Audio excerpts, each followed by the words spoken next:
बहुत समय पूर्व मणिपुर नामक एक राज्य था जिसका शासक दिग्विजय कहलाता था। राजा की एक रानी और 4 वर्षीय पुत्र था जिसे राजा अत्यधिक स्नेह करता था।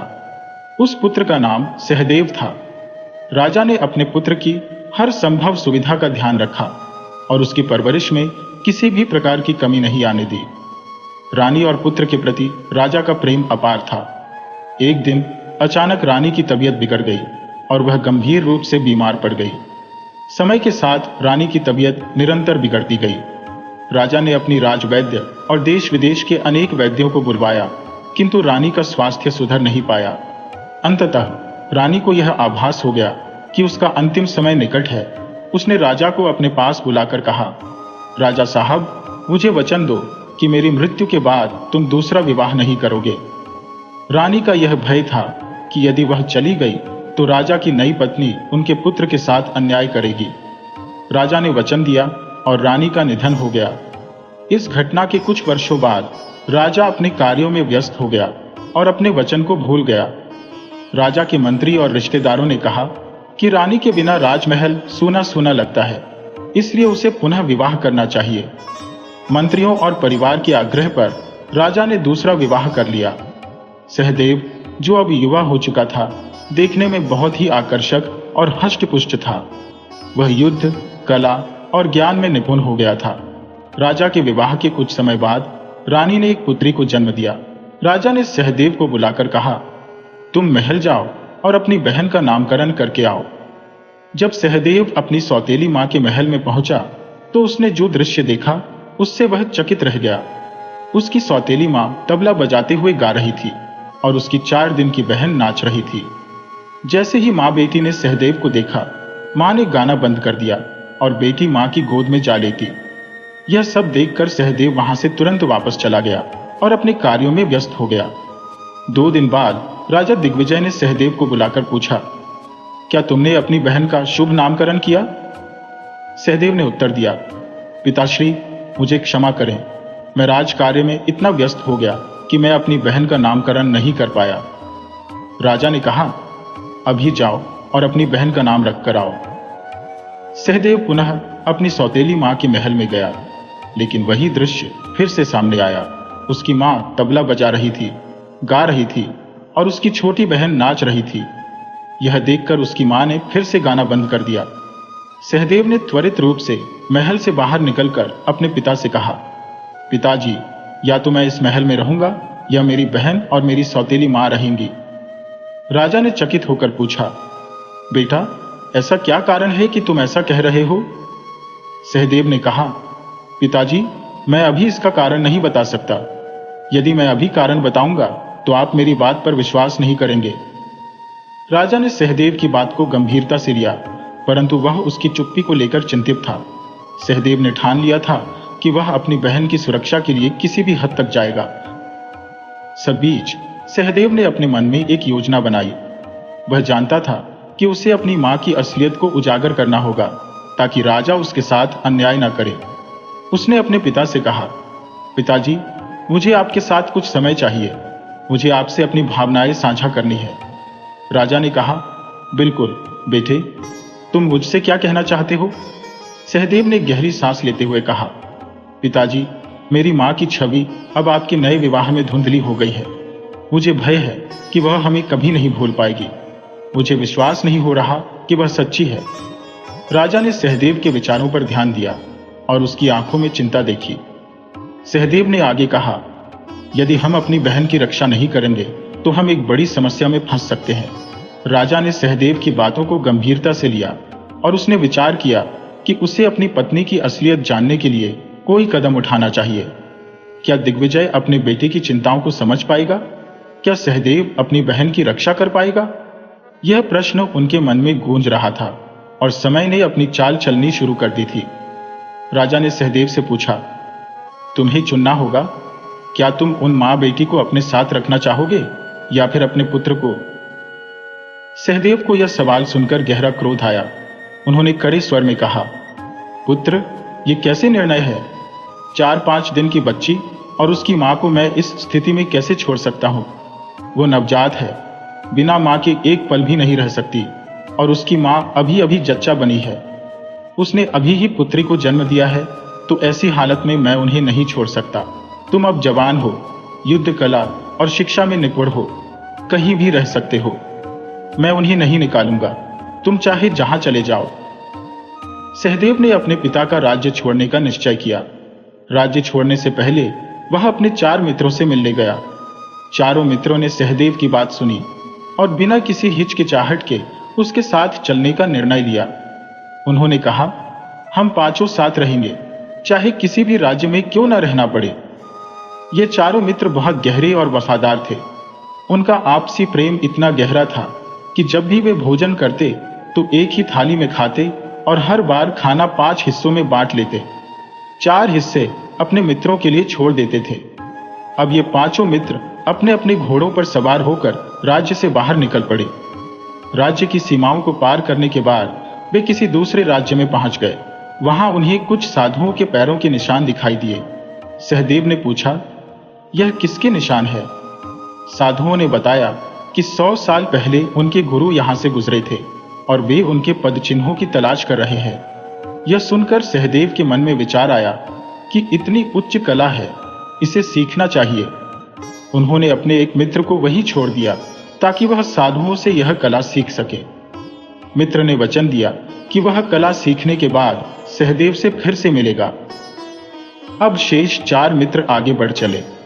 थोड़ी दूर जाने के बाद वे एक पंचायत के पास पहुंचे, जहां लोग एक गर्भवती महिला के बारे में चर्चा कर रहे थे। सहदेव ने पूछा, यहां क्या हो रहा है? उन्हें बताया गया कि यह एक अनोखी कला है, जिसके माध्यम से गर्भवती महिला के चेहरे को देखकर उसके गर्भ में पल रहे बच्चे के पिता की पहचान की जा सकती है। सहदेव ने अपने एक और मित्र को इस कला को सीखने के लिए वहां छोड़ दिया। वह मित्र भी वचन देकर गया कि कला सीखने के बाद वह सहदेव से फिर से मिलेगा। अब 3 मित्र बचे थे। वे आगे की यात्रा पर निकल पड़े। कुछ दूरी पर उन्होंने देखा कि कुछ लोग किसी मृत व्यक्ति की अस्थियां जोड़ रहे हैं। सहदेव ने पूछा, यहां क्या हो रहा है? उन्हें बताया गया कि वे लोग मृत व्यक्ति को पुनर्जीवित करने का प्रयास कर रहे हैं। सहदेव ने अपने एक और मित्र को इस कला को सीखने के लिए वहां छोड़ दिया। वह मित्र भी वचन देकर गया कि कला सीखने के बाद वह सहदेव से फिर से मिलेगा। अब 2 मित्र रह गए थे। वे अपनी यात्रा जारी रखते हुए आगे बढ़े। थोड़ी दूर चलने पर उन्होंने देखा कि कुछ लोग एक यंत्र बना रहे थे। सहदेव ने पूछा, यह यंत्र क्या है? उन्हें बताया गया कि यह एक उड़ने वाला खटोला है। सहदेव ने अपने आखिरी मित्र को यह कला सीखने के लिए वहीं छोड़ दिया। उस मित्र ने भी वचन दिया कि वह कला सीखने के बाद सहदेव से फिर से मिलेगा। अब सहदेव अकेले रह गए थे। उन्होंने अकेले ही अपने सफर को जारी रखा, निडर और दृढ़ संकल्पित होकर। उन्हें विश्वास था कि उनके मित्र अपनी अपनी कला सीखकर उनसे फिर मिलेंगे और तब वे मिलकर आगे की यात्रा करेंगे। सहदेव की इस यात्रा ने उन्हें न केवल अपने मित्रों से बल्कि जीवन के अनगिनत रहस्यों से भी जोड़ दिया। उनकी यह यात्रा एक ऐसी कहानी बनी जिसे लोग सदियों तक याद रखेंगे। कई मील चलते चलते थकान से बेहाल सहदेव आखिरकार एक पुरानी बावड़ी के पास पहुंचा। प्यास से व्याकुल उसने बावड़ी का ठंडा पानी पिया और अपने घोड़े को भी पिलाया। उसके पास ही एक विशाल पीपल का पेड़ था, जिसकी छांव में उसने थोड़ी देर आराम करने का सोचा। उसने घोड़े को खुला छोड़ दिया ताकि वह घास चर सके और खुद पीपल की छांव में लेट गया। चलते चलते उसकी थकान इतनी बढ़ गई थी कि पानी पीते ही उसे गहरी नींद आ गई। जब उसकी आंखें खुली तो आसमान में चांद चमक रहा था। रात हो चुकी थी। जंगल के सन्नाटे में सहदेव ने पेड़ की ऊंचाई पर चढ़कर सुरक्षित स्थान ढूंढा, क्योंकि जंगली जानवरों का डर बना हुआ था। रात के गहरे सन्नाटे के बीच सहदेव की नजर बावड़ी से निकलती एक अजीब सी चमक पर पड़ी। उसने ध्यान से देखा तो पाया कि एक मोटा सांप मुंह में चमचमाती मणि लेकर बाहर आ रहा है। उस मणि की रोशनी में घास पर पड़ी ओस की बूंदों को वह बड़े प्रेम से चाट रहा था। सुबह होते ही सांप उस मणि को वापस लेकर बावड़ी के अंदर चला गया। सहदेव ने सोचा, इस मणि को किसी भी तरह मुझे हासिल करना चाहिए। वह तुरंत नजदीकी गांव के एक लोहार के पास गया और एक ऐसा पिंजरा बनवाया जिसके चारों ओर धारदार ब्लेड लगे थे।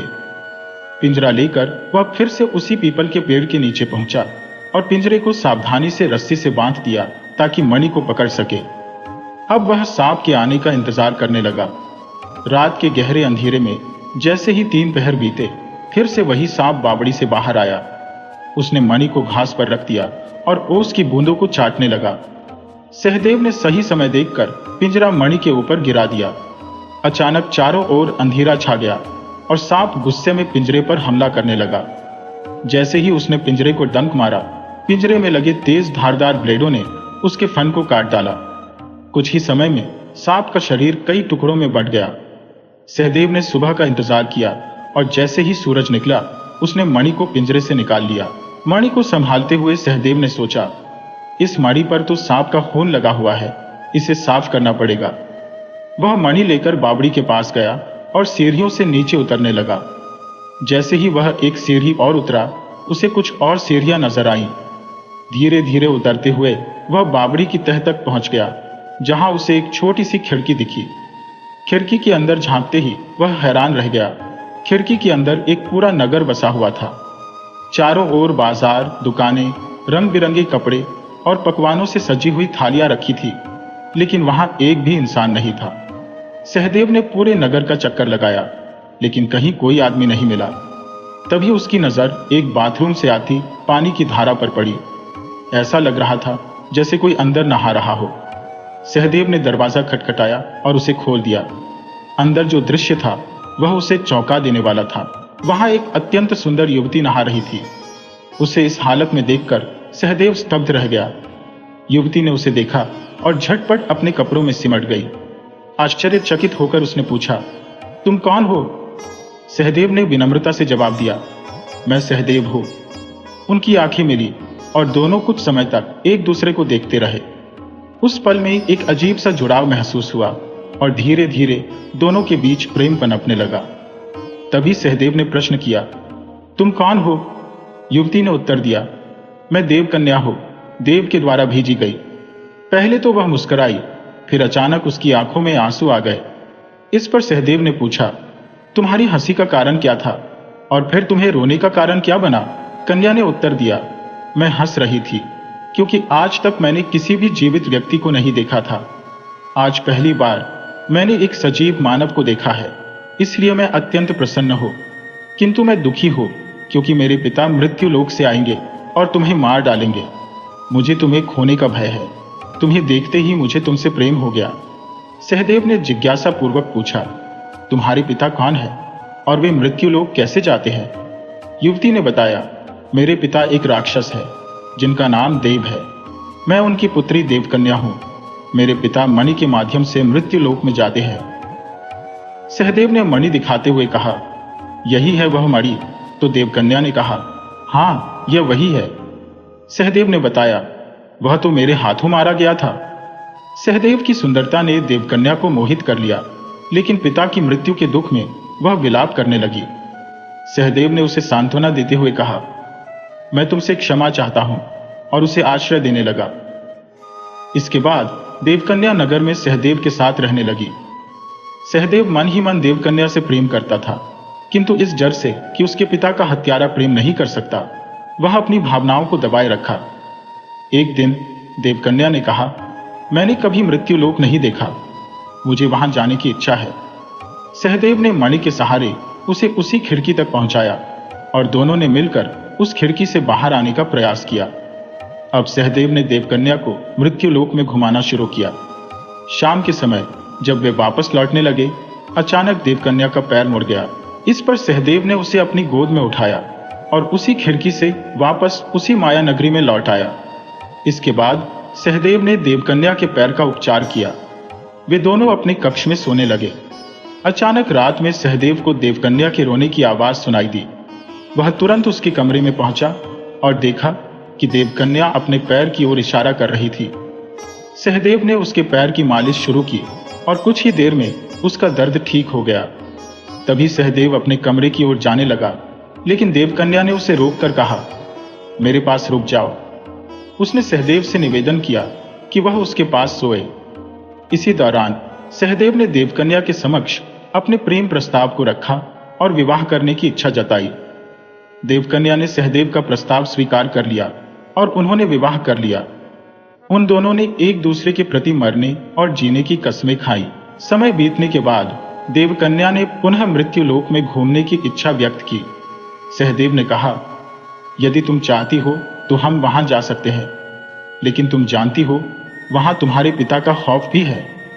देवकन्या ने कहा, मैं अपने पिता से डरती नहीं, मुझे तुम्हारे साथ रहना है। सहदेव ने एक गहरी सांस ली और कहा, ठीक है, चलो, मैं तुम्हें वहां ले चलूंगा। उन दोनों ने फिर से मणि की सहायता से उसी खिड़की से बाहर निकलने का प्रयास किया। देवकन्या ने सहदेव को थाम लिया और वे दोनों मिलकर उस अद्भुत यात्रा पर निकल पड़े। जैसे ही वे मृत्यु लोक में पहुंचे, देवकन्या की आंखें चमक उठी। देखो, यहां तो सब कुछ अद्भुत है, उसने कहा। सहदेव ने कहा, हां, पर हमें सतर्क रहना होगा। किसी भी क्षण देव आ सकता था, लेकिन देवकन्या के साहस ने सहदेव को भी प्रेरित किया। क्या वे इस यात्रा में सुरक्षित रहेंगे या देव का सामना करना पड़ेगा? समय ने अपनी कहानी बुनना शुरू कर दिया था। वे दोनों फिर से मृत्युलोक उसी बावड़ी के रास्ते से लौटते हैं और टहलने लगते हैं। इतने में वहां एक लकड़हारा आता है। उन्हें देखकर देवकन्या और सहदेव दोनों बावड़ी की तरफ भागते हैं। भागते हुए देवकन्या की ज्योति वहीं छूट जाती है और लकड़हारा उन्हें बावड़ी में उतरते हुए देख लेता है। वह जब बावड़ी के पास जाकर देखता है तो वहां कोई नहीं होता और वह चकित हो जाता है। सोचता है, ये लोग आखिर कहां गायब हो गए? ज्योति को देखकर लकड़हारा चकित रह जाता है, क्योंकि वह बेहद सुंदर और बेशकीमती दिखती है। वह ज्योति उठाकर अपने घर ले जाता है और अपनी पत्नी को दे देता है। उसकी पत्नी उस नगर की रानी की दासी थी। वह ज्योति को देखकर तुरंत रानी के पास जाती है और उसे दिखाती है। रानी उस ज्योति को देखकर मोहित हो जाती है और राजा से वैसी ही ज्योति की इच्छा जताती है। वह कहती है, राजा साहब, मुझे बिल्कुल ऐसी ही ज्योति चाहिए, और जब तक मुझे उसकी जोड़ी की ज्योति नहीं मिल जाती, मैं अन्न जल ग्रहण नहीं करूंगी। राजा अब उस लकड़हारे को बुलाता है और पूरी घटना सुनता है। इसके बाद वह अपने सैनिकों और गुप्तचरों को आदेश देता है कि जो कोई भी उस ज्योति की जोड़ी लेकर आएगा, उसे मुंहमांगा इनाम मिलेगा। एक चालाक दासी यह कार्य करने के लिए तैयार हो जाती है। वह राजा से कहती है, महाराज, मैं बावड़ी के पास रात दिन पहरा दूंगी। आप अपनी पूरी सेना को आसपास छुपा दें और जब मैं जोर से चीखूं तब पूरी सेना वहां आ जाए। राजा दासी की योजना से सहमत हो जाता है और अपनी पूरी सेना को बावड़ी के पास छुपाने का आदेश दे देता है।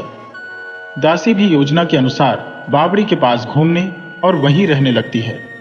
एक दिन बाद देवकन्या सहदेव से कहती है, चलो मृत्युलोक चलते हैं, हो सकता है कि मेरी ज्योति वहीं मिल जाए। सहदेव सहमत हो जाता है और वे दोनों मृत्युलोक की ओर प्रस्थान करते हैं। वहां पहुंचकर वे टहलने लगते हैं और दासी भी वहीं घूम रही होती है। दासी ने उन्हें चुपके से देख लिया। जब सहदेव और देवकन्या वापस जाने के लिए तैयार होते हैं तो दासी अचानक उनके पैरों में गिर जाती है और रोने लगती है। वह कहती है, मेरा इस दुनिया में कोई नहीं है, मुझे भी अपने साथ ले चलो। देवकन्या को उस पर दया आ जाती है और वे उसे भी अपने साथ माया नगरी ले जाते हैं। वहां दासी देवकन्या की सेवा करने लगती है और सहदेव उसे अपनी मां का दर्जा देने लगता है। जब दासी को यकीन हो गया कि दोनों पति पत्नी उस पर पूरी तरह विश्वास करने लगे हैं, तब उसने उनसे मृत्युलोक में आने और जाने का रहस्य पूछा। सहदेव ने उसे बताया कि यह मणि है जो उन्हें मृत्युलोक और माया नगरी के बीच यात्रा करने में सक्षम बनाती है। बिना मणि के कोई भी ऐसा नहीं कर सकता। दासी ने चालाकी से सहदेव से कहा, बेटा, इसे मेरे पास रख दो, कहीं ऐसा ना हो कि यह घूमते घूमते तुमसे खो जाए। सहदेव को उसकी बात सही लगी, क्योंकि वह अब उस पर पूरा भरोसा करता था। इसलिए उसने मणि दासी को दे दी। दासी ने मणि को अपने पास छुपा लिया और एक दिन सहदेव जब माया नगरी में घूमने गया तो उसे मौका मिल गया। वह देवकन्या से मृत्युलोक जाने का आग्रह करने लगी। देवकन्या ने सहदेव के बिना जाने से मना कर दिया, लेकिन दासी ने कहा, जब तक सहदेव वापस आएगा हम दोनों मृत्युलोक का एक चक्कर लगाएंगे। और इसी तरह दासी ने धीरे धीरे अपना मकसद पूरा करने की कोशिश शुरू कर दी। राजा की योजना के अनुसार बावड़ी के पास एक सजाई हुई डोली पहले से तैयार रखी गई थी। जब देवकन्या और उसकी दासी बावड़ी से बाहर आईं, तो उनकी नजर उस खूबसूरत डोली पर पड़ी। दासी खुश होकर बोली, देखो कितनी सुंदर डोली है, चलो इसमें बैठकर देखें। लेकिन देवकन्या को शक हुआ और उसने मना करते हुए कहा, यह कोई षड्यंत्र लगता है, हमें इससे बचना चाहिए। दासी ने उसे समझाते हुए कहा, डरने की क्या जरूरत है, और जबरदस्ती उसका हाथ पकड़कर उसे डोली में बैठा लिया। जैसे ही वे डोली में बैठी, दासी ने जोर से आवाज लगाई और छिपी हुई सेना तुरंत वहां आ गई। उन्होंने देवकन्या और दासी को राजा के सामने पेश किया। राजा ने दासी को इनाम दिया और दासी ने हंसते हुए कहा, लीजिए महाराज, आपकी जूती और उसे पहनने वाली भी आपके सामने पेश है।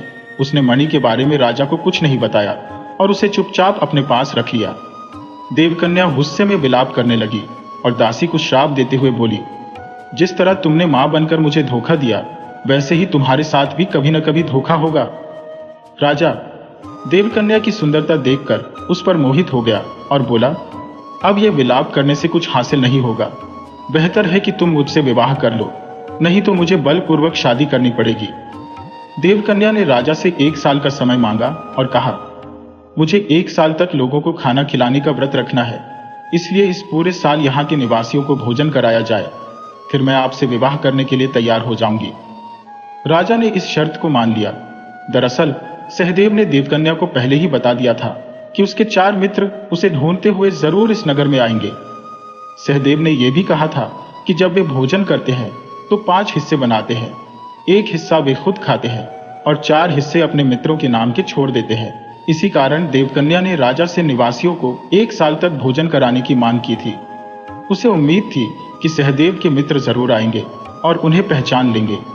हर रोज देवकन्या छत पर खड़ी होकर लोगों को खाना खाते देखती, उम्मीद करती कि सहदेव के मित्र आएंगे।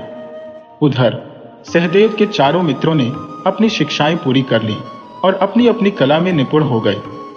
सहदेव का एक मित्र जो पैरों के निशान पहचानने में माहिर था, अपने बाकी मित्रों को इकट्ठा कर सहदेव के पैरों के निशान ढूंढता हुआ उस नगर तक पहुंच गया। 4 मित्र हैरान थे कि सहदेव के पैरों के निशान बावड़ी के पास आकर खत्म हो गए। सोच विचार के बाद वे सभी थकान से पीपल के पेड़ के नीचे बैठ गए। भूख से परेशान वे चारों वहीं बैठे थे।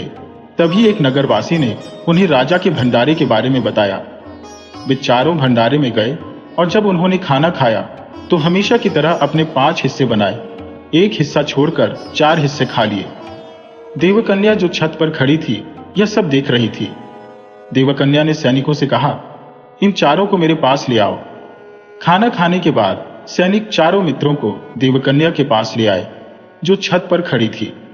जैसे ही उन चारों मित्रों की दृष्टि देवकन्या पर पड़ी, उनमें से एक मित्र जिसने गर्भवती महिलाओं के पेट में पल रहे बच्चे के पिता को पहचानने की कला सीखी थी, उसने तुरंत कहा, यह शाहदेव के बच्चे की मां है।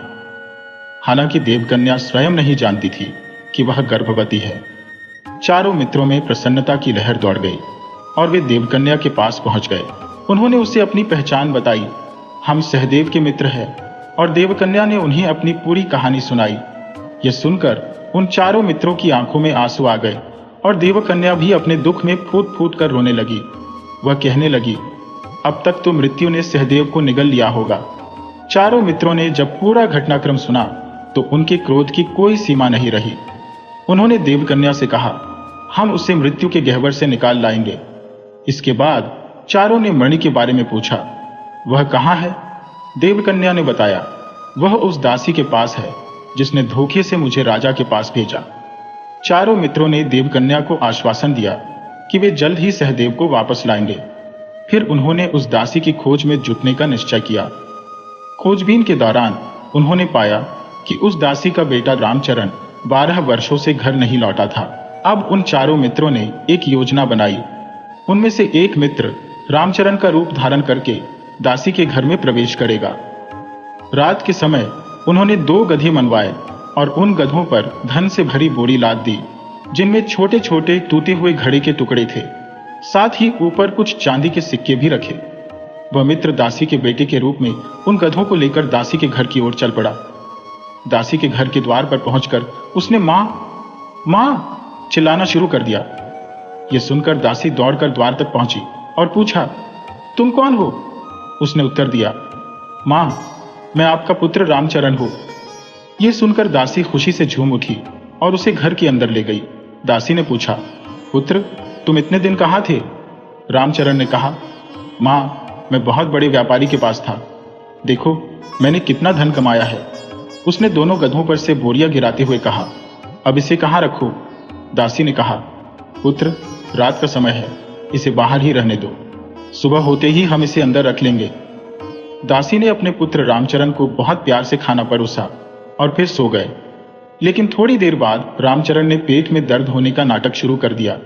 वह चिल्लाने लगा, मां, मेरे पेट में बहुत दर्द है। दासी अपने पुत्र की आवाज सुनकर उसके पास आई और पूछा, क्या हुआ बेटा? रामचरण ने कहा, इस दर्द का कोई इलाज नहीं है। यह बहुत पुराना दर्द है। मैं जिस व्यापारी के पास रहता था उसके पास एक मणि थी जिससे मेरा दर्द ठीक हो जाता था। यह सुनकर दासी ने कहा, चिंता मत करो, मेरे पास भी एक मणि है। मैं अभी तुम्हारे लिए मणि लेकर आती हूं। दासी ने मणि रामचरण को दी और जैसे ही उसने मणि को छुआ वह शांत हो गया और बोला, मां, मेरे पेट का दर्द ठीक हो रहा है। रामचरण की चतुराई ने दासी को और भी भरोसेमंद बना दिया। अब दासी को यकीन हो गया कि उसका बेटा सच में घर लौट आया है। इस बीच चारों मित्र आपस में चर्चा करने लगे कि अब क्या करना है। उन्होंने विचार किया कि जब दासी पूरी तरह से विश्वास कर लेगी तभी वे सहदेव को बचाने की योजना को आगे बढ़ा सकते हैं। एक रात जब सब कुछ शांत था, उन चारों मित्रों ने फिर से मिलकर एक नई योजना बनाई। वे तय करते हैं कि जब दासी गहरी नींद में होगी तब वे सहदेव को वहां से निकालने का प्रयास करेंगे। इस बीच देवकन्या अपने मन में सहदेव की सलामती की दुआ कर रही थी। क्या चारों मित्र अपनी योजना में सफल होंगे? क्या वे सहदेव को मृत्यु के पंजे से छुड़ाने में सक्षम होंगे? समय की चाल चल रही थी और आगे का रास्ता अनिश्चित था। दासी ने सहदेव से कहा, बेटा, इस मणि को अपने साथ सोते वक्त रख लेना। अगर रात में कोई तकलीफ हो तो इसे पेट पर रख लेना। रात बीतने के बाद सहदेव का मित्र एक मौका पाकर मणि को चुराकर दासी के घर से बाहर निकल गया। उसने दासी के घर का सारा धन भी चुराया और उसे अपने गधों पर लाद लिया। सारा धन लेकर वह अपने मित्रों के पास चला गया। सुबह होते ही जब दासी ने रामचरण को ढूंढा तो वह वहां नहीं मिला। रामचरण भी गायब था और उसके घर का सारा धन भी मणि सहित चोरी हो चुका था। दासी ने विलाप करना शुरू कर दिया। वह पहले से भी अधिक दुखी और निराश हो गई। उसे देवकन्या का दिया हुआ श्राप याद आ गया कि जिस प्रकार तूने मेरे साथ छल किया है उसी प्रकार कोई तेरे साथ भी करेगा। चारों मित्र मणि को लेकर बावड़ी की तरफ चलने लगे। मणि की सहायता से वे माया नगरी में प्रवेश कर गए। वे सहदेव को खोजते हुए उसके पास पहुंचे तो देखा कि वह अब केवल एक हड्डियों का कंकाल रह गया था। सहदेव की इस हालत को देखकर चारों मित्र बेहद दुखी हो गए। उनमें से जिस मित्र ने मृत व्यक्ति को जीवित करने की कला सीखी थी, उसने सहदेव के कंकाल में प्राण डालने का कार्य शुरू किया। उसने अपने मित्रों से मिट्टी मंगवाकर उससे सहदेव के शरीर का निर्माण किया। अब बस प्राण डालना बाकी था। जैसे ही उसने सहदेव के शरीर में प्राण डाले, सहदेव एकदम से उठ खड़ा हुआ और देवकन्या कहता हुआ फिर से प्राण त्याग दिए। उसके मित्र ने फिर से प्राण डालने का प्रयास किया, लेकिन सहदेव वही नाम लेकर फिर से मर गया।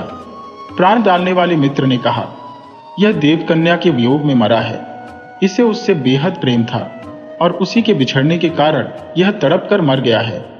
जब तक देवकन्या इसके सामने नहीं आएगी, यह जीवित नहीं रह पाएगा। अब उनके पास एक आखिरी मौका था। तीसरी बार प्रयास करने पर भी अगर सहदेव जीवित नहीं हुआ तो वह फिर कभी नहीं जी पाएगा।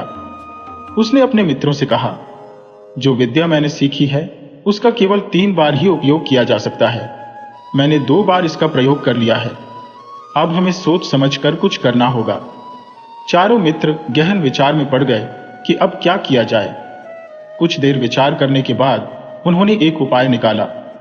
सहदेव के मित्रों ने देवकन्या के कपड़े ढूंढकर अपने एक साथी को पहनाए और उसे सहदेव के सामने खड़ा कर दिया। फिर उनमें से एक मित्र ने जादू से उसमें प्राण डाल दिए। सहदेव जैसे ही होश में आया, उसने सामने देवकन्या को खड़ा देखा। जैसे ही उसने पुकारा देवकन्या, तो उसके मित्र ने देवकन्या की आवाज में जवाब दिया, हाँ बोलो। सहदेव उसे पास देखकर खुशी से भर उठा। चारों मित्रों ने हंसी खुशी सहदेव के होश में आने का जश्न मनाया। सहदेव को जीवित देख वे सब एक दूसरे को गले लगाने लगे। हालांकि सहदेव अब जीवित था, फिर भी वह चलने फिरने में असमर्थ था, क्योंकि उसका शरीर पूरी तरह से स्वस्थ नहीं हो पाया था। चारों मित्रों ने दिन रात उसकी सेवा की, उसे मालिश करते रहे। कुछ दिनों के बाद सहदेव धीरे धीरे चलने लगा और आखिरकार वह पूरी तरह स्वस्थ हो गया। अब सभी मित्र राजा के महल की ओर बढ़ने की योजना बनाने लगे। मित्रों ने सहदेव से कहा, हम चुपके से देवकन्या को महल से निकाल लेंगे। लेकिन सहदेव ने साफ मना कर दिया। उसने कहा, नहीं, हम चोरी छिपे देवकन्या को नहीं ले जाएंगे। हम राजा से युद्ध करेंगे और उसे हराकर नगर के बीचों बीच उसे सजा देंगे, ताकि दोबारा कोई ऐसा पाप करने की हिम्मत न कर सके। राज्य को एक सच्चे और न्यायप्रिय राजा की आवश्यकता है। यह राजा न्यायपूर्ण नहीं है।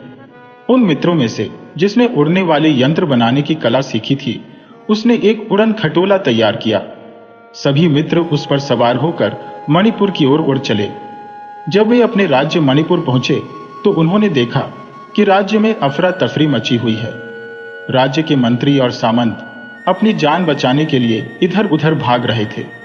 राज्य की प्रजा, जो सहदेव को देखकर बहुत खुश थी, रोते हुए उसके पास आई और उससे प्रार्थना करने लगी, हमारी रक्षा करो राजकुमार। सहदेव ने गहरी सांस लेते हुए पूछा, आखिर हुआ क्या है? तभी राज्य के मंत्री ने सामने आकर कहा, आपके जाने के बाद से हर रोज एक व्यक्ति गायब होने लगा। अब तक लगभग 25% लोग लापता हो चुके हैं। काफी खोजबीन के बाद पता चला कि इसके पीछे कोई दायन और उसकी बेटी का हाथ है, और वो कोई और नहीं, आपकी सौतेली माँ और उसकी बेटी ही है। यह सुनकर सहदेव के मन में गुस्से और पीड़ा की लहर उठी। वह सोचने लगा कि उसकी सौतेली माँ और बहन कैसे इतनी निर्दयी हो सकती हैं। अब उसके सामने एक नया युद्ध खड़ा हो गया था, जो सिर्फ बाहरी दुश्मनों से नहीं बल्कि उसके परिवार के भीतर से था। जब सैनिकों ने उन्हें पकड़ने का प्रयास किया तो उस जादूगरनी ने अपनी अद्भुत शक्तियों से उन्हें बंदी बना लिया। उसने सहदेव के पिता को भी राजमहल में कैद कर रखा था। सहदेव अपने 4 मित्रों के साथ इस संकट के समय में महल में प्रवेश करता है। जैसे ही वे महल के भीतर कदम रखते हैं, जादूगरनी अपनी शक्तियों का प्रदर्शन करने लगती है। लेकिन चमत्कारी मणि की मौजूदगी के कारण उसकी किसी भी शक्ति का प्रभाव सहदेव और उसके मित्रों पर नहीं पड़ता। सहदेव ने अपनी बुद्धि और साहस का परिचय देते हुए जादूगरनी और उसकी पुत्री को समाप्त कर दिया। इस प्रकार उसने अपने राज्य को पुनः स्थापित किया और अपने पिता को बंदी गृह से मुक्त किया। अपने पिता को सब कुछ बताकर सिंहदेव ने अपने मित्रों से संपूर्ण सेना के लिए उड़न खटोले बनाने का आदेश दिया। उसके मित्रों ने तत्परता से यह कार्य संपन्न किया। सहदेव ने अपने पिता को अपनी यात्रा और देवकन्या के बारे में विस्तार से बताया।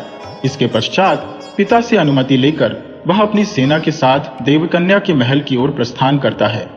अचानक हुए इस हमले के चलते वहां की सेना अपनी स्थिति को संभाल नहीं पाई। सहदेव ने देवकन्या को राजा के चंगुल से मुक्त कर दिया और राजा को उसके किए गए अपराधों के लिए मृत्युदंड दिया गया। सिंहदेव ने अपने चारों मित्रों को राज्य का शासन सौंप दिया। इसके बाद सहदेव अपनी सेना के साथ अपने राज्य मणिपुर लौट आया और वहां के कार्यभार को संभालने लगा। कुछ समय बाद उसे एक पुत्र की प्राप्ति हुई। सहदेव अपनी पत्नी देवकन्या और पुत्र के साथ सुखद और हर्षित जीवन व्यतीत करने लगा।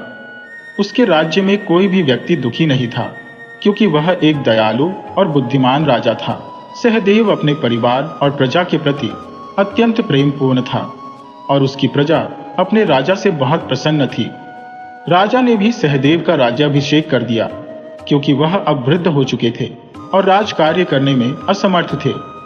सहदेव के पुत्र के जन्म की खुशी में पूरा नगर सज गया और अनेक प्रकार के उत्सव मनाए गए। नगरवासी हर्षोल्लास के साथ इस अवसर को मनाने लगे और विशाल भोज का आयोजन हुआ। राज तिलक समारोह के दौरान सहदेव ने अपने सभी मित्रों और प्रजाजनों को धन्यवाद दिया। उन्होंने अपने राज्य के विकास और कल्याण के लिए संकल्प लिया।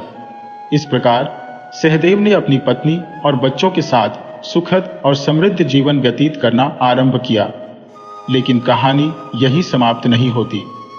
सहदेव के मन में एक विचार आया क्या और भी महान कार्य किए जा सकते हैं? उन्होंने अपने राज्य के विकास के लिए न केवल युद्ध और विजय पर, बल्कि ज्ञान और संस्कृति पर भी ध्यान केंद्रित करने का निर्णय लिया। वह अपने राजमहल में एक विद्यालय की स्थापना करने लगे, जहां विभिन्न विद्याओं और कलाओं का ज्ञान प्रदान किया जाए। सहदेव के प्रयासों से मणिपुर राज्य एक सांस्कृतिक केंद्र के रूप में उभरा और वहां के लोग एक नई रोशनी में जीने लगे। सहदेव की दयालुता और समझदारी ने उसे न केवल एक महान राजा बना दिया, बल्कि एक प्रेरणादायक नेता भी। उसकी कहानी जन जन तक पहुंच गई और वह हमेशा के लिए एक आदर्श बन गया।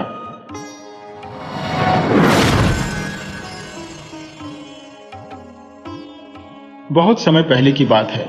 एक घुमंतु था जिसका नाम रामू था। उसकी अपनी विस्तृत गृहस्थी थी। परिवार में उसके बाबा, उसकी पत्नी, 2 बेटे, 2 बेटियां, 1 कुत्ता, 2 बकरियां, 1 बकरा और भी कई जानवर थे। लेकिन बंजारों की प्रथा के अनुसार सारा सामान उसके मित्र के ऊपर लाद दिया जाता था। जहां कहीं कोई खुली जगह मिलती, वे वहीं ठहर जाते, वहीं खाना बनाते, खाते और सोते। उनका पेशा लोहे का काम करना था। चिमटा, तवा, संदासी जैसे औजार बनाकर वे आसपास की बस्तियों में बेच देते थे। उनका जीवन सादा था।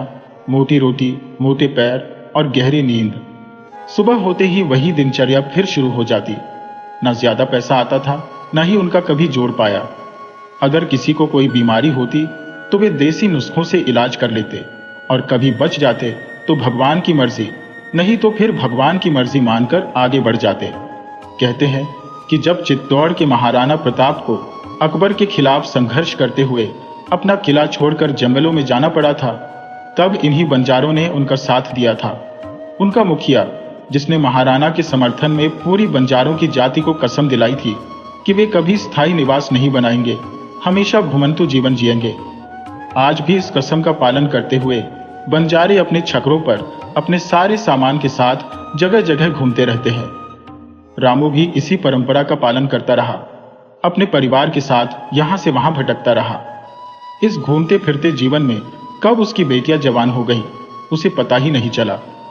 जब एक दूसरे कबीले के बंजारे ने अपने बेटे का रिश्ता रामू की बड़ी बेटी कमली के लिए भेजा, तो रामू ने उस लड़के रमलू को देखने का निश्चय किया। रमलू, जो युवा और बलिष्ठ था, पहली ही नजर में रामू को भा गया।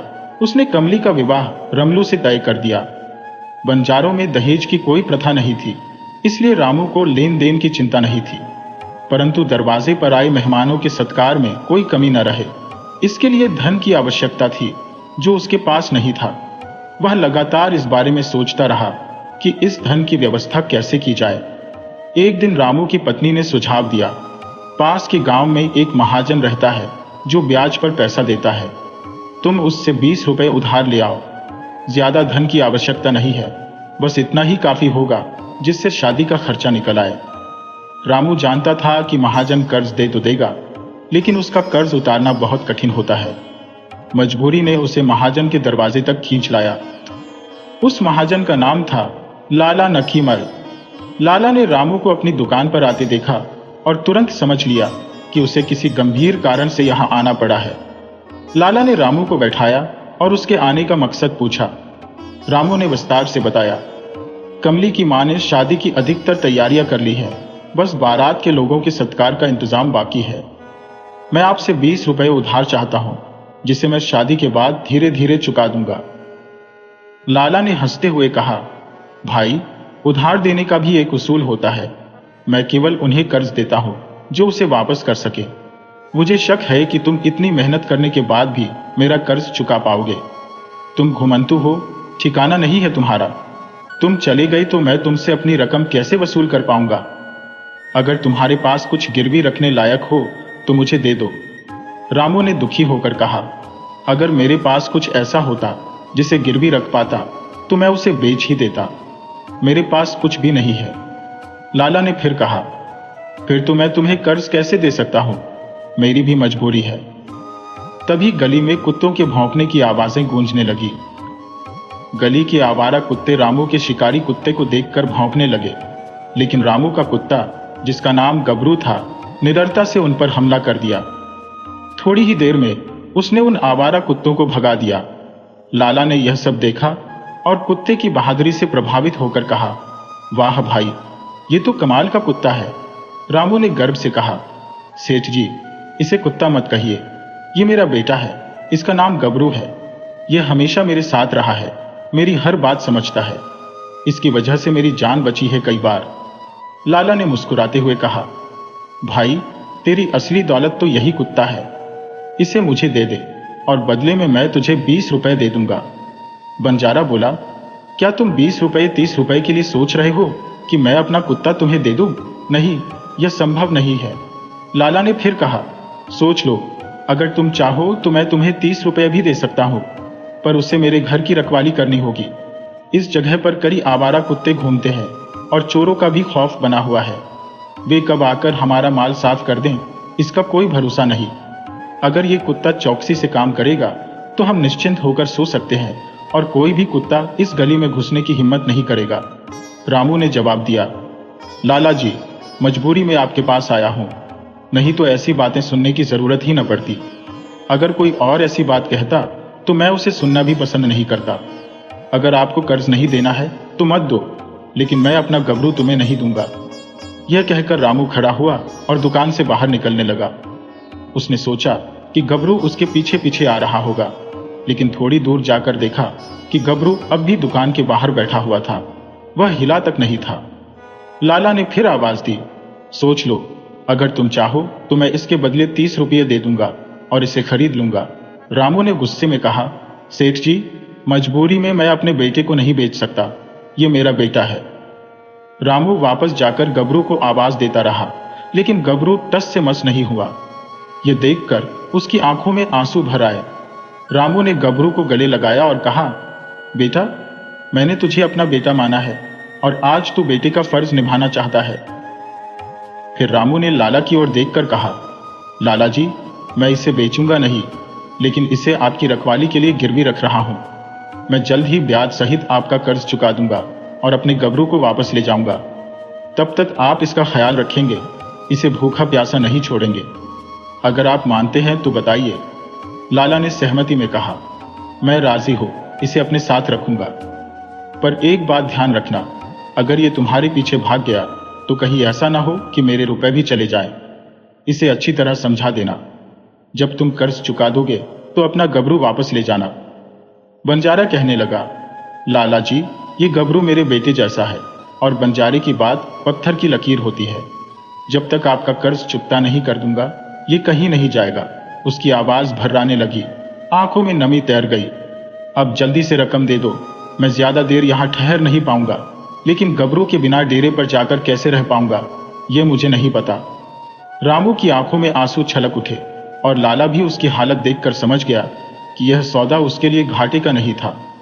सेठ जी ने सोचा, हर महीने चौकीदार को 5 रुपए देता हो, फिर भी वह रात भर जागते रहो, चिल्लाता है, लेकिन कुत्ते का भरोसा है, वफादारी में वो अपनी जान भी कुर्बान कर देगा, पर मालिक को नुकसान नहीं होने देगा। अंततः सेठ जी ने तिजोरी से 20 रुपया निकाले और बंजारे के हाथ में रख दिए। बंजारा अपनी आंखों की नमी पोंछता हुआ लाठी उठाकर चला गया। गबरू ने जाते वक्त एक बार नम आंखों से रामू की ओर देखा, फिर धीमे से अपना सिर मोड़ लिया, जैसे उसने अपने आंसू छिपाने की कोशिश की हो। रामू बंजारा अपने डेरे पर लौट रहा था। उसकी आंखें अब भी भीगी थी। उसकी पत्नी ने उसकी हालत देखकर सोचा कि शायद कर्ज नहीं मिला है, इसलिए वह इतना उदास है। उसने कहा, आप दिल छोटा मत करो, भगवान पर भरोसा रखो, सब ठीक हो जाएगा। बंजारा बोला, अब तो इंतजाम हो ही जाएगा, पर यह सब तेरे गबरू की वजह से ही हो पाया। उसकी आवाज में दर्द था और उसकी आंखों से फिर आंसू बह निकले। उसकी पत्नी चौंकी, मेरे बेटे गबरू को क्या हुआ? बंजारे ने थके हुए स्वर में कहा, मैं तेरे गबरू को बेच आया हूं। ये सुनते ही उसकी पत्नी के भी आंसू छलक पड़े। उसने रुआंसे स्वर में कहा, तुमने मेरे बेटे गबरू को बेचा? क्यों किया ऐसा? वो तो तुम्हारी जान था, अब उसके बिना तुम कैसे रहोगे? बंजारा परेशान होकर बोला, नहीं, मैंने उसे बेचा नहीं है। इससे पहले कि वह कुछ और कहता, उसकी पत्नी फिर सवालों की बौछार करने लगी, अगर बेचा नहीं है तो गबरू तुम्हारे साथ क्यों नहीं आया? वो हमेशा तुमसे पहले घर आता था, आज कहां छोड़ आए उसे? बंजारा अब झुंझलाकर बोला, मुझे बोलने देगी तभी तो बताऊंगा। सुन, मैं लाला के पास कर्ज लेने गया था। उसने गिरवी रखने की बात कही, पर मेरे पास कुछ नहीं था। तभी गबरू को गली के कुत्तों ने घेर लिया और उसने अकेले ही उन सबको भगाया। उसकी बहादुरी देखकर लाला उसे खरीदना चाहता था, पर मैंने उसे बेचने से मना कर दिया। गबरू तो हमारा बेटा है और कोई भी पिता अपने बेटे को कैसे बेच सकता है। जब मैं लाला की दुकान से जाने के लिए खड़ा हुआ और गबरू को बुलाया तो उसने मेरे साथ आने से इनकार कर दिया। शायद उसे हमारी मजबूरी समझ में आ चुकी थी। ऐसे में मुझे उसे वहीं छोड़ना पड़ा। मैंने उसे बेचा नहीं है, बल्कि उसे गिरवी रखा है और 20 रुपए लेकर आया हूं। कमली की शादी के बाद हम दोनों मिलकर कड़ी मेहनत से लाला का कर्ज चुकता कर देंगे। फिर मैं गबरू को वापस ले आऊंगा, इसलिए तुम बिल्कुल चिंता मत करना। बंजारे की पत्नी की आंखों से आंसू छलक पड़े। उसने लंबी सांस लेकर कहा, किसी ने कभी लाला का कर्ज चुकाया है? खैर, चलो अब हम कमली के ब्याह की तैयारियों में जुटते हैं। मगर पहले तुम कुछ खा लो, सुबह से तुमने कुछ नहीं खाया है। बंजारे ने नम आंखों से कहा, नहीं भाग्यवान, अभी रहने दो। गबरू से बिछड़ने का घाव ताजा है, मैं कुछ नहीं खा पाऊंगा। कहकर वह उठ गया और कमली की शादी की तैयारियों में जुट गया। 2 दिन बाद ही बारात आनी थी। कमली का विवाह धूमधाम से संपन्न हो गया। उसे अच्छा परिवार भी मिल गया और वह अपनी गृहस्थी में सुखी थी। इधर बंजारे और उसके परिवार ने दुगनी मेहनत करनी शुरू कर दी ताकि लाला का कर्ज चुकाने के लिए रुपये इकट्ठा कर सके। कुछ दिन बाद बंजारे के बापू की बीमारी में खर्चा हो गया और जो रुपये जमा हुए थे वह उनके अंतिम संस्कार में चले गए। अब कुछ नहीं बचा था। समय बीतते बीतते बंजारे के 6 महीने बीत गए। शुरू में तो लाला ने गबरू की अच्छी देखभाल की, मगर जब इलाके में चोरियों का सिलसिला थोड़ा कम हुआ तो उसे गबरू की खुराक ज्यादा लगने लगी। धीरे धीरे उसने गबरू की खुराक कम कर दी। बंजारा लाला से किए हुए अपने वादे को भूल गया था और दुख के कारण उसने लाला की दुकान पर जाना भी छोड़ दिया था। लाला की बेटी अनीता की शादी होने वाली थी। उसकी तैयारियां जोर शोर से चल रही थी।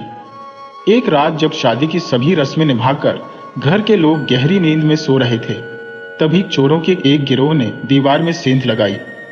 घर का कोई सदस्य जागा नहीं था। तभी चोरों ने गबरू की ओर कुछ रोटियां फेंकी और गबरू धीरे धीरे उनके पीछे चलने लगा। चोरों में से एक ने कहा, देखो, कुत्ता हमारे पीछे आ रहा है, शायद वो हमें पकड़वाने जा रहा है। दूसरे ने कहा, अरे नहीं, ये कंजूस लाला का कुत्ता है, बेचारा भूखा है। मैंने 4 रोटियां दी, सारी खा गया और अब और खाने की उम्मीद में हमारे पीछे पीछे चल रहा है। चोरों ने गबरू को देखा, वो पूंछ हिलाते हुए उनके साथ चलने लगा। चोरों का गिरोह गांव के ही लोग थे जो लाला जी की बेटी की शादी की बात सुनकर चोरी करने की योजना बना रहे थे। उन्होंने आपसी चर्चा के बाद सारा चोरी का माल एक बाग में गड्ढा खोदकर छिपा दिया। सबने सोचा कि मामला ठंडा पड़ने पर वे इस माल को निकालकर बांट लेंगे। इस बीच गबरू उनकी हर हरकत पर नजर रखे हुए था। उसने ध्यान से देखा कि किस वस्तु को कहां रखा गया है। कुछ दूर तक वह उनके पीछे भी चला, लेकिन फिर रास्ता बदलकर वह सीधे लाला के घर पहुंच गया। गबरू जब लाला के घर पहुंचा तो वहां अफरा तफरी मची हुई थी। रात में दीवार तोड़कर की गई चोरी का सबको पता चल चुका था। शादी वाले घर में सबसे पहले गहनों की गिनती की गई और सभी कीमती गहने और कपड़े गायब थे। इसी के साथ बंजारे का कुत्ता गबरू भी गायब था। ये बात सबको हैरान कर रही थी, क्योंकि गबरू कभी भी गली के कुत्तों पर हार नहीं मानता था और हर किसी अनजान को घर से बाहर रखता था। लाला ने इस बात पर हैरानी जताते हुए सोचा, अगर गबरू घर की सुरक्षा कर रहा होता तो ये चोरी कैसे हो गई। उसने तुरंत कोतवाल को बुलवाया और 4 सिपाहियों के साथ कोतवाल घर आया। लाला और उसका परिवार कोतवाल को घर से गायब वस्तुओं की जानकारी दे रहे थे। तभी गबरू वापस घर में आ गया। किसी का ध्यान उसकी ओर नहीं था। गबरू ने धीरे धीरे लाला की धोती खींचनी शुरू की। पहले तो लाला ने सोचा कि गबरू भूखा है और शायद यही वजह है कि वह ध्यान खींचने की कोशिश कर रहा है। लाला ने गुस्से में कहा, कमबख्त, इतनी बड़ी चोरी हो गई और तुझे अपने खाने की पड़ी है। लेकिन कोतवाल, जो कि अनुभवी था, उसने देखा कि एक कोने में 4 रोटियां पड़ी थी। कुत्ता अगर चाहता तो वह उन्हें खाकर अपनी भूख मिटा सकता था, लेकिन उसने ऐसा नहीं किया। कोतवाल ने सोचा कि शायद गबरू कुछ और बताने की कोशिश कर रहा है। उसने लाला से कहा, सेठ जी, मुझे लगता है कि आपका कुत्ता आपको कुछ दिखाने या बताने की कोशिश कर रहा है। हमें उसकी बात को समझने का प्रयास करना चाहिए। लाला को अब समझ आया कि गबरू क्यों बार बार उनकी धोती खींच रहा था। उन्होंने उसकी ओर ध्यान दिया और गबरू धीरे धीरे उन्हें घर के बाहर की ओर ले जाने लगा। लाला, उसका बेटा, कोतवाल और उसके 2 सिपाही भी उसके पीछे पीछे चलने लगे। कोतवाल ने घर पर निगरानी रखने के लिए बाकी सिपाहियों को वहीं छोड़ दिया था। घर से बाहर निकलते ही गबरू ने लाला की धोती छोड़ दी और तेजी से बस्ती के बाहर की ओर बढ़ने लगा। कोतवाल और उसके सिपाही गबरू के पीछे पीछे चल रहे थे। सेठ जी का बेटा भी उनके साथ था, परंतु सेठ जी उम्र और स्वास्थ्य की कमजोरी के कारण धीरे धीरे पीछे रह गए। उन्हें चलने में भारी असुविधा हो रही थी, फिर भी वे संघर्षरत रहते हुए आगे बढ़ते रहे। गबरू बस्ती छोड़कर खेतों की ओर बढ़ा और कई खेतों को पार करने के बाद वह एक कोने में जाकर अपने पंजों से मिट्टी खोदने लगा। कोतवाल ने अपने सिपाहियों को संकेत किया और वे तुरंत संगीनों से उस स्थान को खोदने लगे। अधिक देर नहीं लगी और ताजी खुदी मिट्टी से महाजन का सारा चोरी हुआ सामान, गहने, कपड़े, रुपए बरामद हो गया। चोरी की पुष्टि के बाद महाजन और कोतवाल सिपाहियों के साथ महाजन की हवेली लौट आए, जहां चोरी का सारा सामान गिना गया और पुष्टि की गई। महाजन को सारा माल वापस कर दिया गया ताकि सेठ की बेटी की शादी विधिपूर्वक और उनकी कुल परंपराओं के अनुसार हो सके। सेठ जी के मेहमानों ने बताया कि रात के समय गबरू कई बार भौंका था, परंतु सब थके हारे होने के कारण किसी ने उठकर जांच करने की कोशिश नहीं की। अब जब सेठ जी ने गबरू की चतुराई देखी, वे पहले से भी अधिक उसके प्रशंसक हो गए। गबरू ने न केवल चोरी का माल बचाया, बल्कि सेठ की बेटी को अपमान से भी बचा लिया, जो ससुराल में चोरी होने से हो सकता था। सेठ जी ने मन ही मन तय किया कि शादी के बाद बंजारी का कर्ज ब्याज सहित माफ कर देंगे और गबरू को उसके मालिक को लौटा देंगे। इसके अतिरिक्त कुत्ते की समझदारी के लिए उसे इनाम देने का भी निश्चय किया। महाजन ने अपने नौकरों को गबरू के खानपान का विशेष ध्यान रखने की हिदायत दी और खुद अपनी बेटी की शादी के प्रबंधों में व्यस्त हो गए। अंततः महाजन की बेटी अनीता की शादी खुशी और शांति के साथ संपन्न हो गई और वह ससुराल चली गई। धीरे धीरे सेठ जी के मेहमान भी विदा हो गए। इस बीच गबरू की समझदारी की चर्चा पूरे इलाके में फैल गई। सभी चोरों को गिरफ्तार कर लिया गया था और उन्होंने अपना अपराध कबूल कर लिया था, जिसके बाद उन्हें 2 साल की सख्त सजा सुनाई गई।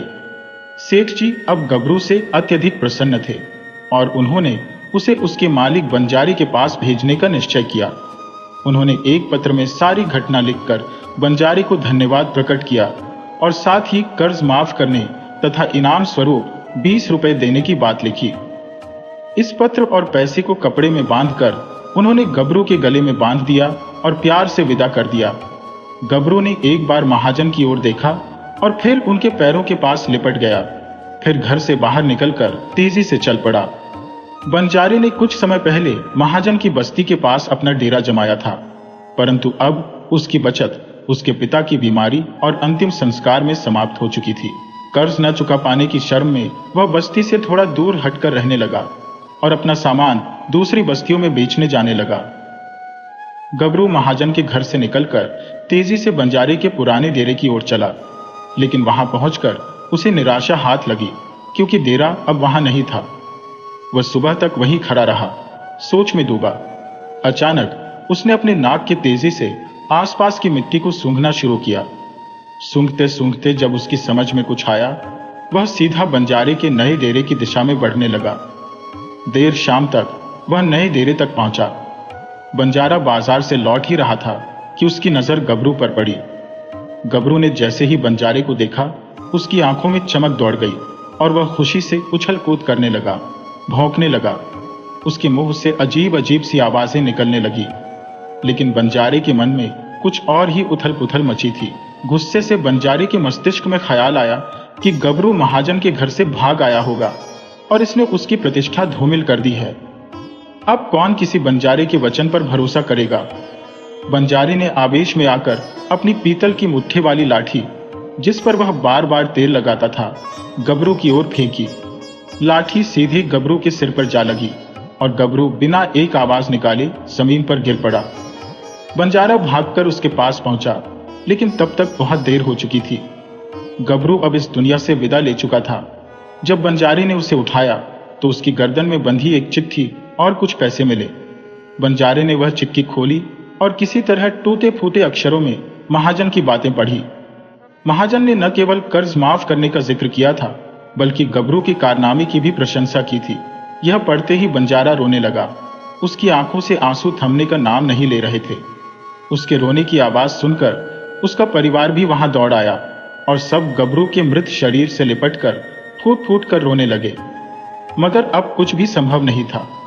बड़ी मुश्किल से परिवार ने बंजारे को गबरू से अलग किया और भारी मन से गबरू का अंतिम संस्कार किया। बंजारे ने गबरू को बेटी की तरह विदा दी, उसकी समाधि बनाई और प्रतिदिन वहां घुटनों के बल बैठकर उसकी राख को प्रणाम करता। उस समय उसके आंसू स्वतः बहने लगते।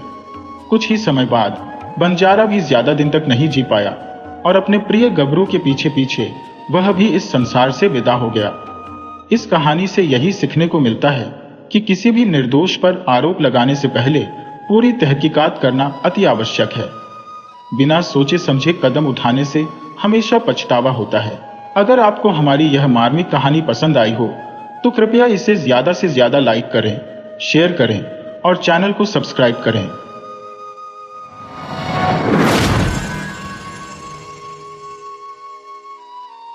रतनगढ़ का एक वीर सैनिक जोरावर, जिसने वर्षों तक अपनी निष्ठा और परिश्रम से राज्य की सेवा की, अंततः बिना किसी वेतन या पुरस्कार के राज्य से निष्कासित कर दिया गया। अब वह किंकर्तव्य विमूढ़ था कि अपने जीवनयापन हेतु क्या करे। उदास हृदय से वह घर की ओर लौट रहा था। मन में निरंतर इस बात की कशमकश थी कि उसने इतने सालों की सेवा के बदले क्या पाया। रतनगढ़ का राजा दुर्जन सिंह अत्यंत निर्दयी शासक था। उसकी क्रूरता की कोई सीमा नहीं थी। प्रजा पर अनगिनत अत्याचार किए जाते थे और मनमानी कर थोपे जाते थे। जो कर अदा न कर पाता उसे कठोरतम दंड भुगतना पड़ता। राजा अपने सैनिकों के माध्यम से गरीब जनता पर अत्याचार करने से कभी नहीं चूकता था और जोरावर भी उसी सेना का एक हिस्सा था।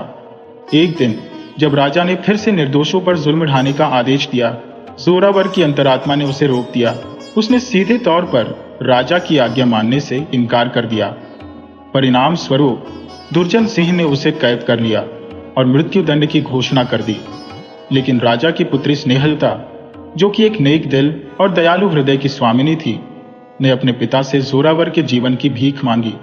उसने कहा, इसने वर्षों तक आपकी सेवा की है, इसे मारना न्याय संगत नहीं। पिता ने पुत्री के प्रेम में आकर उसकी बात मान ली और जोरावर को नौकरी से निकाल दिया गया। उसकी सारी संपत्ति जब्त कर ली गई और उसे साधारण कपड़े पहनाकर राज्य से निष्कासित कर दिया गया। जोरावर व्यथित और दिशाहीन पूरे दिन जंगल में भटकता रहा। जब सूर्य अस्ताचल की ओर अग्रसर हो गया, वह घने जंगल के भीतर पहुंच गया, जहां उसे पेड़ों के बीच एक रोशनी दिखाई दी। अपने थके हुए शरीर को उसने उस ओर बढ़ाया और थोड़ी देर बाद एक छोटी सी झोपड़ी नजर आई। उसने दरवाजे पर दस्तक दी और एक बुढ़िया बाहर आई। जोरावर ने बुढ़िया से रात बिताने और कुछ खाने की विनती की, मगर वह बुढ़िया जिद्दी और क्रोधी स्वभाव की थी, मानो उसकी दया असीम कठिनाई से प्राप्त हो सकती थी। अंततः उसने कहा, तुम यहां रह सकते हो, पर बदले में सुबह मेरा पूरा बगीचा खोदना पड़ेगा। मजबूर जोरावर ने उसकी शर्त मान ली। रात भर आराम करने के बाद जोरावर सुबह उठते ही बगीचे की खुदाई में जुट गया और यह कठिन कार्य करने में पूरा दिन बीत गया। शाम का झुटपुटा हो चला था और जोरावर ने ठहरने की विनती की। थकावट से चूर होकर उसने बुढ़िया से कहा, सारा दिन मेहनत करने के बाद मुझसे अब और नहीं चला जाता, मुझे एक रात और यहां बिताने दो। बुढ़िया पहले तो उसे नकारने को उद्यत थी, किंतु कुछ सोचने के बाद बोली, यदि तुम कल एक गाड़ी भर लकड़ी काट कर लाओगे तो मैं तुम्हें रात भर के लिए रहने दूंगी।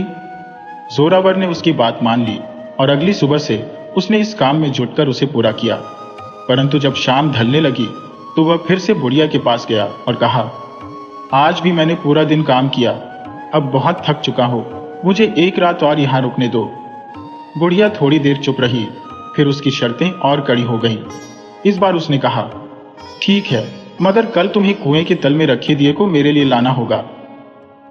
जैसे ही सूरज की पहली किरणें धरती को छूने लगी, बुढ़िया जोरावर को लेकर उस गहरे सूखे कुएं तक पहुंची। उसने जोरावर की कमर पर रस्सी बांधी और उसे कुएं के भीतर उतार दिया। जैसा कि बुढ़िया ने कहा था, वहां सचमुच एक दिया रखा हुआ था।